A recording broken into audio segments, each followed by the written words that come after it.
जूते पहनकर नमाज जनाजा पढ़ना कैसा है? नेज़ अगर जूते नजस हों तो क्या जूते पहनकर नमाज जनाजा पढ़ी जा सकती है? रहनुमाई फरमा दीजिए। देखिए, अक्सर देखने में आता है कि जनाजा जब हो रहा होता है तो लोग अपने जूतों में ही खड़े होकर नमाज जनाजा पढ़ते हैं, और ये भी देखने में आया है कि बाज़ लोग जूते उतार कर जूतों के ऊपर पाँव रख कर नमाज जनाजा पढ़ते हैं। कुछ लोग होते हैं जो बिल्कुल जूते उतार कर ज़मीन पे खड़े होकर नमाज जनाजा जो है वो अदा कर लेते हैं। देखिए, अगर जूता जो पहना हुआ है वो साफ़ सुथरा है, फिर तो जूते के अंदर ये पाँव डाले समेत भी नमाज जनाजा जो है वो दुरुस्त हो जाती है।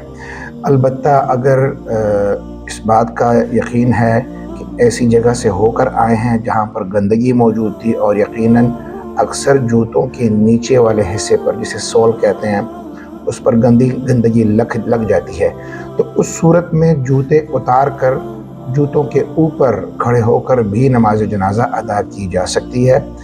और ये इसलिए इसका ख्याल रखना ज़रूरी है क्योंकि अगर जूते पहन कर आप नमाज़ पढ़ेंगे तो वो लिबास का हिस्सा शुमार होगा।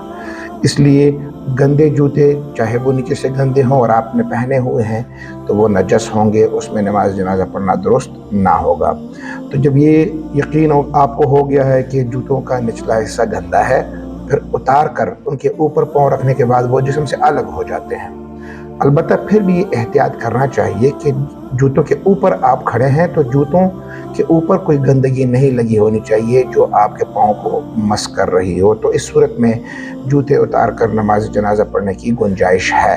अलबत्ता ये मुसलमान भाई के लिए एक आखिरी दुआ की पोजीशन होती है, तो कुछ बुरा नहीं है कि अगर 1-2 मिनट के लिए जूते उतार लिए जाएं और एक तरफ रख लिए जाएं, फिर मिट्टी पे खड़े होकर जो है वो नमाज जनाजा पढ़ी जाए, क्योंकि ये आजिज़ी की बेहतरीन सूरत है कि इंसान खाक के ऊपर खड़े होकर अपने रब से दुआ मांगता है।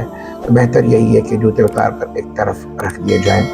अलबत्ता ज़रूरत के लिए जूते के अंदर नमाज जनाजा पढ़ना बशर्ते कि जूता पाक हो, और अगर जूता नजस है नीचे से तो जूतों के ऊपर पाँव रख कर नमाज जनाजा पढ़ने की गुंजाइश है। शुक्रिया।